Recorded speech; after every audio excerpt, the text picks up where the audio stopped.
Magandang buhay mga suki. Ito ngayon ang aking vlog for today, ang aking mga school supply. Ayan, ipapakita ko lang sa inyo mga suki, ang aking mga paninda. Alin nga ba ang mas malaki ang kita, ang wholesale o retail? Ayan. Sa wholesale kasi mga suki, ito katulad nito, isang rim na siya. Ayan, mas mabilis sa wholesale ang paninda. Sa retail, ayan pa isa-isa lang. Katulad nito, isang rim ito.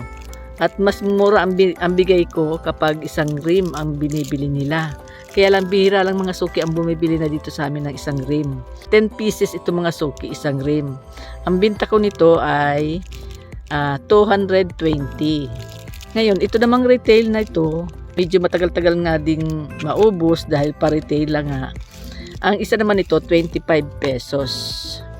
Ayan, mas marami ang bumibili dito sa amin mga suki ng retail. Kasi hindi nga nila kayang bumili ng isa-isang rim. Ayan, mga notebook, mga papel, ayan, isa-isang pad lang ang binibili dito, bihira ang bumili ng isang rim.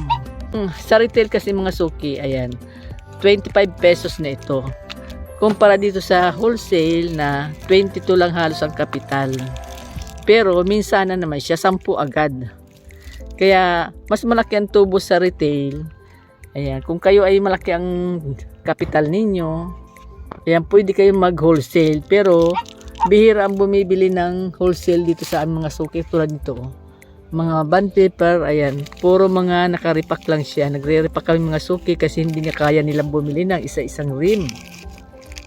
Katulad nitong colored paper, ayan, may bumibili ng isa-isa lang dito.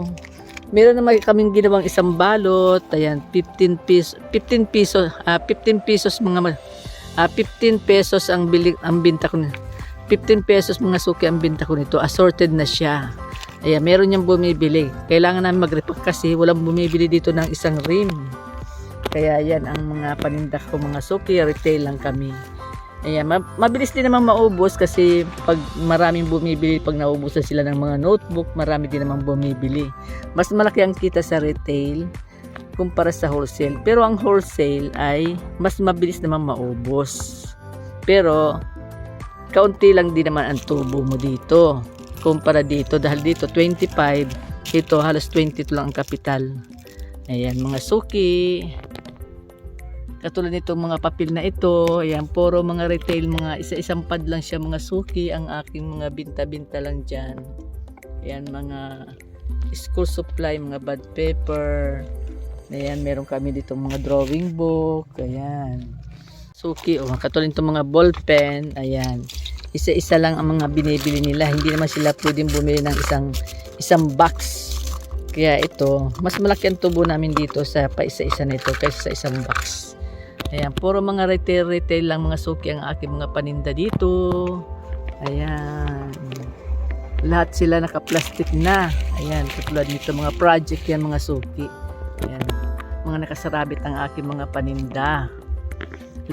Ayan lang ang aking mga paninda mga suki. Wala kami katulong dito, wala kaming tindera, kaya medyo makalat ang aking mga paninda.